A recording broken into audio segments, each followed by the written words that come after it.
USC football loses 2 more defenders to the transfer portal. The Lakers enter the playoffs with an injured Anthony Davis. Where have we heard that before? And UCLA football has 6 positions of need that they hope they can find solutions for in the portal as well. Good morning. I'm James. This is your daily dose of sports and snark for the greatest sports city in the world, Los Angeles. This is the faithful Angelenos morning report. So, it is April 15th, 2024, tax day. Big whoop. If you enjoy paying your taxes, I don't know what to tell you.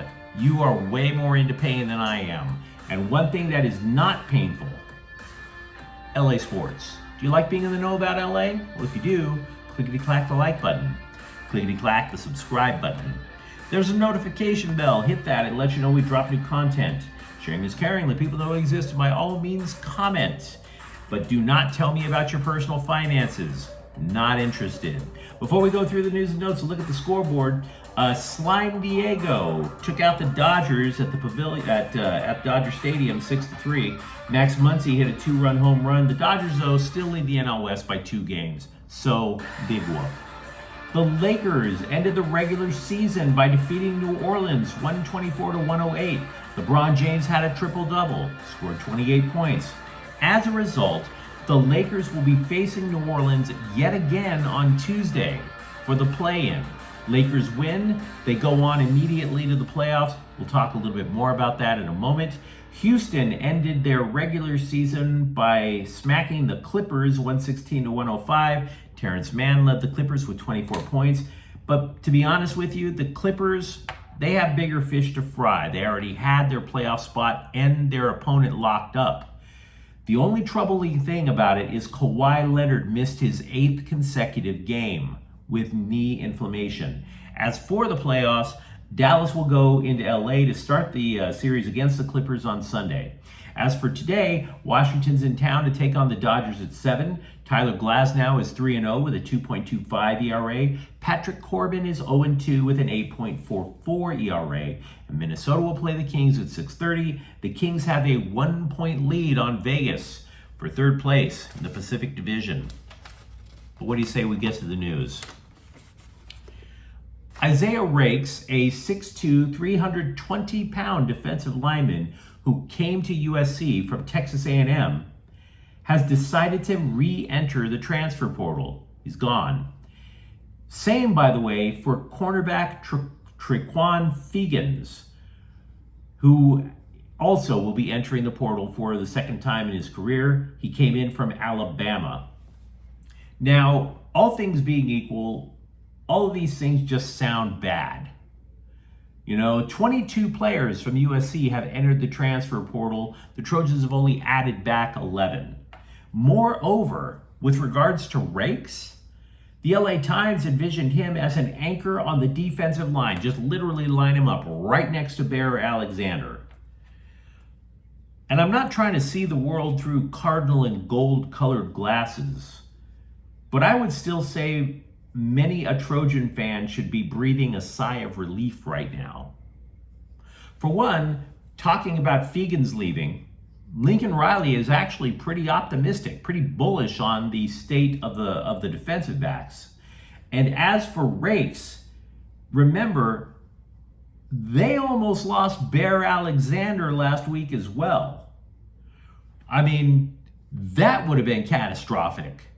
Losing both starting interior defensive linemen like that? Who would want that? So they at least still have Alexander, and there appears to be a replacement in-house. Riley is touting Nate Clifton, a transfer from Vanderbilt, as a possibility. Now, as for the state of the Trojans, the transfer portal opens to all players on Tuesday. And if you want to have a rough look at the roster, USC has 6 scholarships to offer. So there'll be players. There will be players. Anthony Davis left Sunday's Laker game early. He was undercut by Larry Nance Jr. Now, Davis called it a dangerous play. He wasn't happy about it. I don't know. I'm not saying it was a clean play. I just don't think Larry Nance is a dirty player. And I have to add something else. It's almost like Davis is perfectly willing to rattle the cage. Remember, this is a town, New Orleans, that despises Anthony Davis already. Anthony Davis was a Pelican, and he basically did what he could to force himself out of town and play for the Lakers. Now, Davis says he's going to be playing Tuesday, and I have a gut feeling he's probably just doing this to psych himself up. But it does bring to mind another question that I want to ask you if you're a Laker fan. Do you believe that the Lakers might be better served losing to New Orleans on Tuesday? It's a gamble. But guess what happens if they win? They advance to face Denver in the first round of the playoffs, and that is not exactly an appetizing matchup, right? The gambit, though, is this. If they lose in New Orleans, they wind up playing the winner of Sacramento and Golden State. They haven't beaten the Sacramento Kings this year. So you want to try that with a season on the line, with your entire season on the line? What about the fact that Golden State literally at any moment could all of a sudden turn back the clock for just one night and shoot the lights out like they did 4 or 5 years ago? Right? It's possible. It's very much possible. So I don't know. Pick your poison, guys. Which would you rather have? Now, as for the game on Tuesday, I'll be honest with you. Have you ever seen the Lakers and Pelicans play and thought to yourself, oh my God, the Pelicans are for real, the Lakers are in trouble? I've never felt that. The Lakers gave New Orleans, 50 draft picks and 3 players? What happened? Nothing ever came of it. Now, Brandon Ingram is back for the Pelicans, but he missed the previous 12 games. So I like the Lakers' chances. I like them a lot. We have by the way, all kinds of time before we can start talking about the Clippers against Dallas. So I don't want to go too deep into the analysis, but let's just be real. It really all depends on whether or not Kawhi Leonard plays. If he doesn't play, I think the Clippers are toast. If he does, I don't think Dallas keeps up. I really believe it's just that simple. You let me know what you think in the comments thread. UCLA coach Deshaun Foster told the LA Times he does not anticipate more players entering the transfer portal. He did say, though, he had as many as 6 positions that he hoped to solve by utilizing the portal. He listed both offensive and defensive line. He listed tight end. But we also know that the Bruins lost a bunch of defensive backs, at least 1 wide receiver, and quarterback Dante Moore. So those would be 6 positions of need. And as for tight end, poor guy, Hudson Habermill suffered a knee injury in practice on Saturday. Now, we don't know to the extent of the injury, but it damn sure sounded bad. And by that, I mean that the player apparently screamed loud enough to be heard off the Santa Monica Pier he was in so much pain. All I can say is I hope the dude's okay. That's all I can say. I don't have any more information to give you. Dodgers reliever Blake Trinan faced live hitters Sunday at Dodger Stadium. Just 2 of them, to be honest.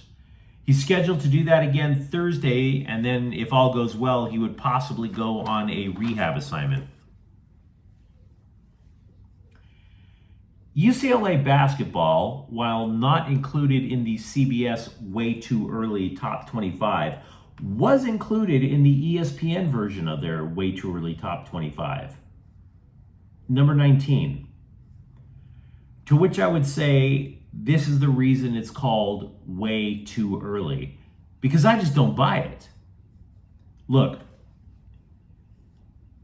just look at the team from a distance. You're looking at a sub 500 team where their best defender, their best interior presence just declared for the NBA draft. Now, don't get me wrong. There's absolutely plenty of time for Mick Cronin to cobble something together to where maybe they could be a top 25 team. But you got to show me more, because right now, I don't see it. I really don't. Meanwhile, across town, over at Heritage Hall, the scribes keep bringing up whether Bronny James will get drafted. And it's only the scribes who are bringing up whether Bronny James will get drafted, as if they're trying to will it into existence. The Athletic hyped James. They broke down his game, what he's so good at and what he's got to work on. And then right at the end of the story, like about 20 paragraphs in, they finally asked 5 NBA executives what they thought of Bronny James. And those guys just brought out the needle and popped that bubble right in front of everybody. 4 of these execs said that if his name wasn't Bronny James, if his name was Billy Joe Smith, they would not draft him. The 5th said maybe you would take him late in the second round, but you would just immediately send him to the G League. So again, all of that hype for Bronny James, and what the hell are we talking about here, right? I have to give credit where credit is due, because I believe in being honest with you guys. I know an LAFC fan now who agrees that Dennis Bwanga dove to get a critical game-winning penalty in El Tráfico. And he was telling me that other LAFC fans agree. Of course, you don't see that on Twitter, which is the repository of all intelligent dialogue. He said, when he was talking to me about it, he was saying that actually getting the penalty kind of balances out because Bwanga later missed a wide open tap-in. Now, I'll be honest with you, I'm not sure I agree. I'm a Galaxy fan, and I've seen Kevin Cabral miss many tap-ins. But let's just dial it back a notch, you know? One of the things I was talking about yesterday is just admit it, and I'll respect it. I'll respect it. Because you can't take away the L. It's in LAFC's pocket. So I respect the honesty. Just thought I'd bring that up. But you let me know what you think in the comments thread. Talk to me, for example, about what you would do after spring practice for either USC or UCLA. And for that matter, do you believe that Anthony Davis is just basically pulling New Orleans' leg, ready to just knock them silly on Tuesday night? And if you enjoyed the content, don't forget to subscribe to Faithful Angelenos, because we're talking LA sports every single day here. Thank you for watching. I'm James. We'll be back tomorrow. Faithful Angelenos is a Kian Corte El Queso production. Take care.